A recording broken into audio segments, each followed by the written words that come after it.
This video will show you how to replace the rear sliding door inside door handle on a Chrysler Town & Country. This will be mounted to the inside of your rear sliding door. Let's get into it.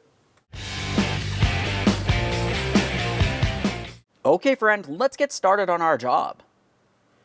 Now we're going to start along this area where the inside door handle is. There's a trim panel that we have to dislodge. This trim panel is held in place with several push clips, but it also has 2 bolts on the outside area here, so we're going to be using a T20 to remove each of those.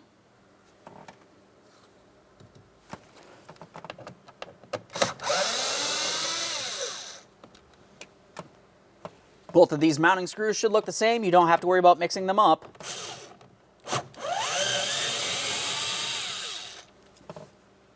After removing those, I'm continuing on with a plastic trim tool. We're going to remove this entire trim panel. Now you can make your way pretty much along any side of this. Once you start pulling it away, the rest of it should just slide right out of place. Now as we look inside this area, we can see that there's 2 electrical connectors. The upper one is for the window switch. The lower one's going to be for the seat heater switch. Let's disconnect each of those. Each of them will have a locking tab. You're going to squeeze it in and pull it out of place. We'll start with the window switch. Locking tabs up along the top. Just a quick inspection of that. No corrosion. Looks good. Moving down to the seat heater switch down in here. Squeeze that locking tab, which is down along the bottom for that one. No corrosion there either. This is all looking good. Now I have my rear sliding door closed because I have to remove this upper corner piece here. For this, we're going to use this trim tool. We're going to start pulling it out and away. It slides in kind of at an angle here. So I like to try to make my way under, and then we'll start pushing it out. All right, there's that. Now, as far as removing this door panel, we're going to have to take hold of it and pull it away from the door, inwards, in towards the vehicle. So I'm going to be down at the front corner here, someplace easy to grab onto. Let's just give this a little tug. As we start separating it, we'll just make our way to pretty much anywhere that we can grab. We're going to have to make our way across the entire door panel.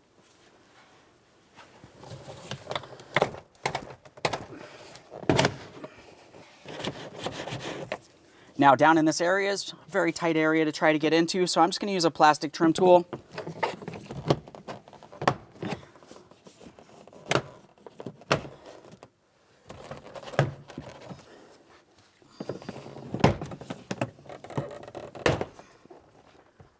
Up along the top, we're going to have to lift the door panel up. There's a small ridge here. Once we have it up high enough, we should be able to remove this. Be careful for your wiring harness. We don't want to cause any damage.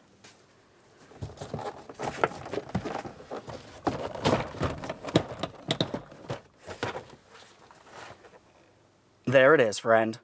A quick inspection and we'll set this aside. Now that we have the door panel out of the way, we'll start removing the inside door handle. In this area, you can see that we have 2 T20 torque screws that need to be removed. Let's start there.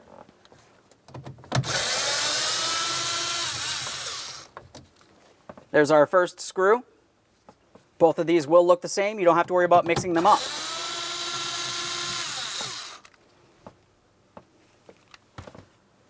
Continuing on, you're going to find that you have 3 10mm mounting bolts for this. Let's go ahead and remove all of those.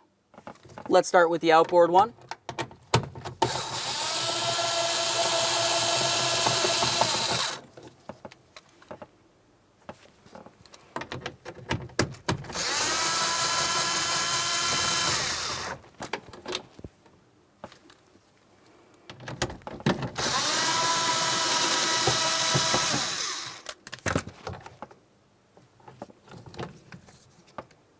Let's start removing the handle rod here. This is for the door lock. Now, as far as this is concerned, if you were looking closely at it, you can see that we do have a white locking tab. Now, this is essentially like a hooked area. It just slides over the door lock rod. So I'm attempting to slide it out of position. Of course, a quick inspection of this. We want to make sure the rod's not damaged. We're going to slide the rod up and out of there. And then we should be able to slide that out and away from the handle. Just one more quick inspection of that rod. It's not bent, it's not damaged. This looks perfect. Now we can start removing that cable. As far as removing the cable, it's fairly simple. If you just have some long nose pliers, what we want to do is make our way inside of this port here. Now in this area, we can see the plastic portion of this cable. It has 2 squeezable ears. Those are the locking ears. When you do have them squeezed in, we'll pull the cable out and slide it inboard. I'll show you those ears once I have this out. There we are. We can see both of those ears. Now, just as I mentioned, I'm sliding it out. We can see the small groove here. Let's keep rotating this so we can have a look from the back side. Now, in this area, we can see where the cable goes through. We're going to have to remove it from here as well. So to remove this, we're going to have to pivot it, and we'll bring it up towards its mounting slot. Now we should be able to slide that out of the handle. Of course, a quick inspection of the cable. We want to confirm it's not damaged in any way. If it is, you're going to want to replace it. This looks good. There it is, friend. Now it's time to install the brand new inside door handle. We're going to start along the back side. As you remember, during the removal process, we had to remove the cable from this area. Once we have the cable slid in and through, we're going to bring it through this slot and then bring it down and through there. Make sure we lock it in with those 2 ears that are on the cable. We'll just double check, make sure it's secured in place. Just take that cable, sliding it through. Press it in as far as possible. Now I'm going to pivot it down.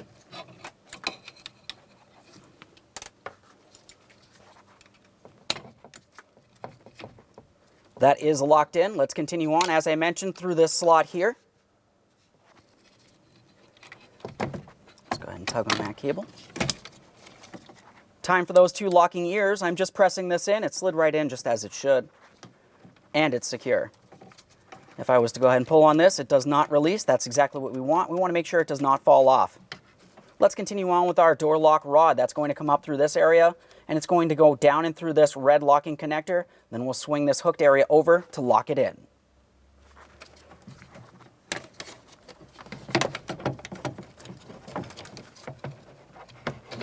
We'll pivot everything as necessary. Sliding it down. Press that over. Of course, you do want to double check to make sure that's secured as well. We don't want that lock rod falling out of place. Let's start with this forward mounting bolt. We'll leave that loose. Continue on to all others.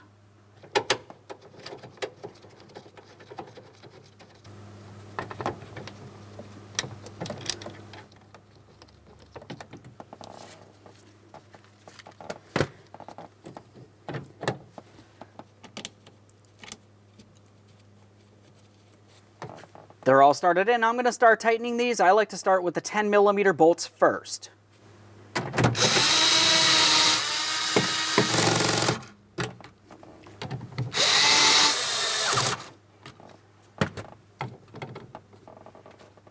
We'll secure the cable in this area. As far as this door panel is concerned, let's have a quick look at the inboard side. Now, while I look in here, what I'm looking for is the mounting hardware. You're going to find that there's several locking tabs making their way all the way around this panel. We need to pay attention to that. Up along the top area, as you remember during the removal process, I had mentioned that there's a lip. That lip needs to go up and over the window channel during the installation. Start bringing this into position. I'm starting up at the top. I'm swinging it down. Just a couple light taps along the top. At this point, we should be able to carefully start aligning everything else, and then we'll tap this into position along the door as well. If it feels like it's binding in any way, something might not be properly aligned, just readjust and then continue on with the installation. Tapped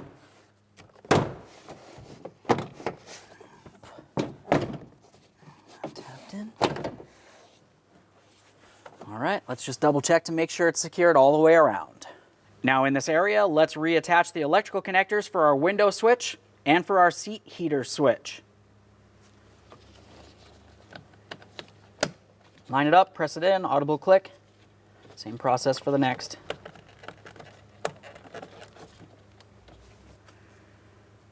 Now it's time for our protective panel. This does have some locating and locking tabs on it. We're going to line it up, we'll press it in, and we'll have 2 screws on the outboard side there.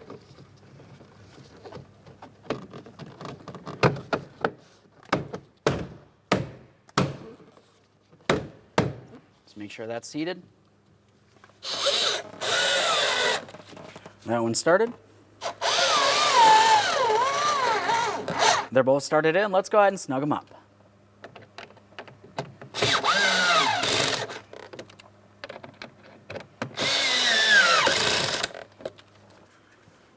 Now let's continue on with this upper corner bracket. We're just going to take this, we'll line it up and tap it into position. Double check, make sure that's secured. Okay friend, we finished our installation. Thanks for watching. When only the best will do, demand TRQ. The only company that lets you view before you do. TRQ is committed to offering the highest quality aftermarket auto parts that are engineered for peace of mind. Thanks for using and viewing with TRQ.